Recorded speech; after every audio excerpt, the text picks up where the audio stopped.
Em nosso estudo de hoje é a lição 16 do livro Palavra da Vida Eterna.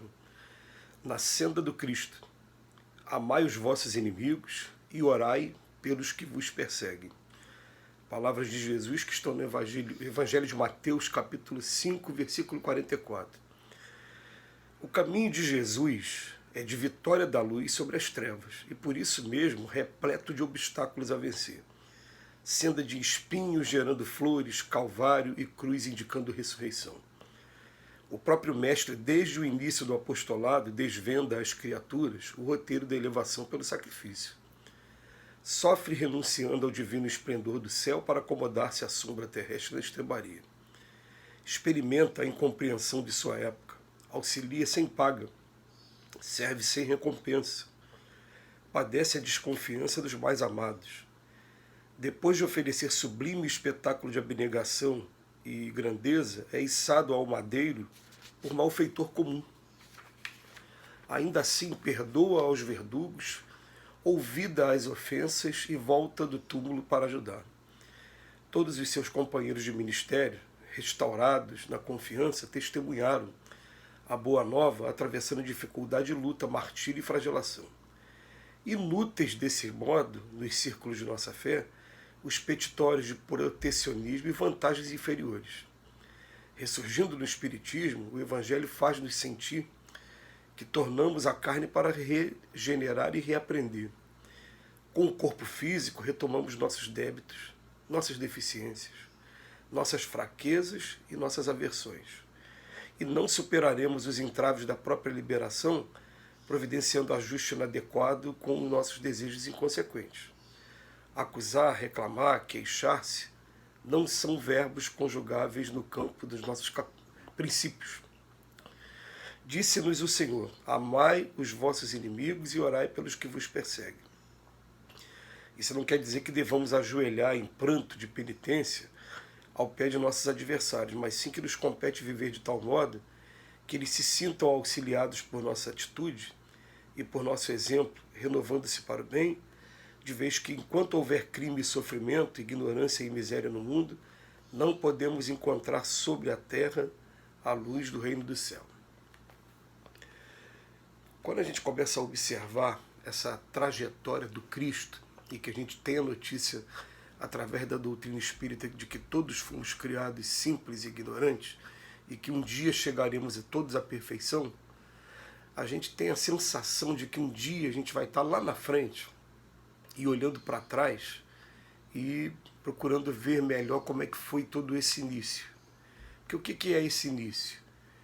Imagina só, o espírito recém-saído da mão do Criador, ainda vivendo muito ainda o ego, a vaidade e o orgulho, vivendo inicialmente a vida puramente instintiva e começando a buscar agora a razão através da inteligência. Depois buscando a moralidade. A gente começa a ver que esse quadro educativo ele vai estar presente em todos os mundos que são primitivos, em todos os mundos que são iguais ao nosso. Vai ter sempre alguém lá da frente, né? Alguém que já chegou à perfeição, alguém que já tem essa compreensão, vindo para cá para mostrar o exemplo, como foi o Cristo. E como é que foi a tarefa do Cristo? Ele bota aqui, o caminho de vitória da luz sobre as trevas e por isso mesmo repleto de obstáculos a vencer. Então ele bota aqui, ó, o que vai ter para a gente? Ó? Senda de espinhos, gerando flores, calvários e cruz, indicando ressurreição. Espinho, calvário e cruz. E ele ainda coloca para a gente o seguinte, né? Depois que ele vem falar aqui sobre a trajetória do Cristo, né? Que foi incompreendido e continuou auxiliando, servindo, e que depois foi entregue ao madeiro por um malfeitor comum, ele chama a atenção de todos nós outros. Ele fala para a gente assim, todos os seus companheiros de ministério, restaurados na confiança, testemunharam a boa nova, atravessando dificuldade e luta, martírio e flagelação. Todos, sem exceção. Porque é interessante, gente, né? A gente faz um esforço muito grande para viver como homem do mundo. Mas, por exemplo, o simples fato de, por exemplo, fazer esse vídeo todo dia de manhã. Parece que, aos olhos de outras pessoas, isso torna a gente diferente de alguma maneira. E começa a vir aquelas críticas, aqueles comentários, mas logo fulano não é desse jeito, não fez isso um dia, tenta pegar assim, aquele lado mais obscuro nosso e querer colocar em evidência para dizer que a gente não tem merecimento para estar fazendo um vídeo como esse, para estar fazendo trabalhos como esse. E Emmanuel faz questão de estar sempre colocando esse... Ainda assim, a gente tem que perdoar os verdugos, olvidar as ofensas, ainda volta do túmulo para ajudar, né, porque ele fala do Cristo. Vai receber as críticas mesmo. Só que ele vem chamar a nossa atenção para uma coisa, né, que dessa vez agora, dos círculos de fé, é inútil sempre para a gente, olha o que ele bota aqui, ó. Inútil desse modo nos círculos de nossa fé, petitórios de protecionismo e vantagem inferior. Gente, ninguém vai ter esse protecionismo e vantagem inferior. O protecionismo, ele acaba existindo sim, né? E a vantagem que a gente tem é de agora estar trabalhando da maneira correta e estar sendo envolvido por esses espíritos que são trabalhadores também. Agora, com relação às dificuldades do mundo, elas vão se acentuar, as críticas chegarão, as provocações chegarão. Os espíritos, eles parecem que eles ficam observando a gente o tempo todo e sabem onde está o nosso ponto fraco para estar ali, ó, o tempo todo estimulando o nosso ponto fraco para que a gente simplesmente não caminhe. Mas você fica, mas com que interesse é isso, gente?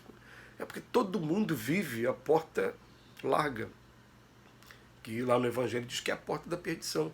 Se você começa a tomar uma porta estreita que faz com que você se diferencie de todo mundo, as críticas virão, né?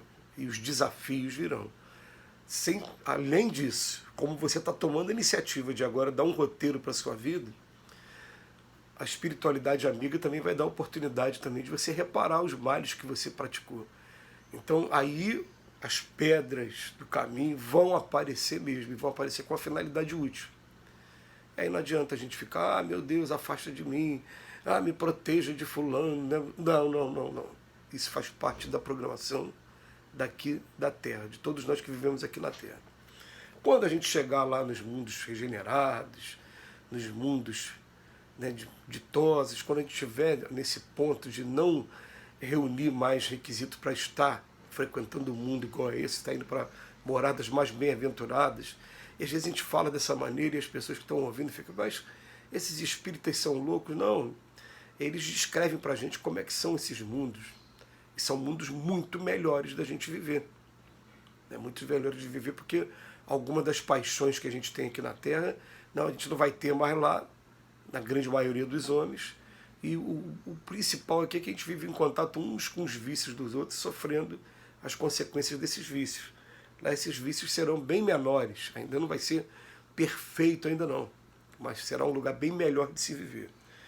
Então ele bota aqui para a gente, ó, ressurgindo no Espiritismo, o Evangelho faz-nos sentir que tornamos a carne para regenerar e aprender.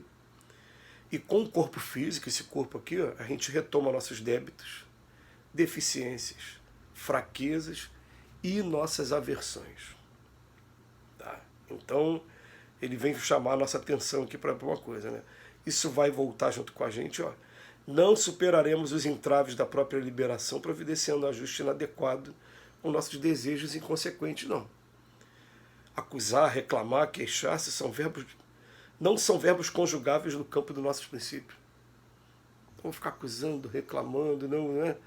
Agora, é claro, né, gente? A gente fica recebendo tanta crítica que, às vezes, essa retirada estratégica, ela é boa, sim. Para a gente não entrar no campo da depressão, não entrar no campo, às vezes, do revide. Enfim, é boa. Mas a gente tem que pensar nisso, a gente tem que... não é que a gente vou ficar pedindo, acusando, reclamando, me queixando o tempo todo. Não, é só falar para a gente, amai os vossos inimigos, e termina de maneira maravilhosa. Não é que a gente vai ficar aos pés dos nossos inimigos, não.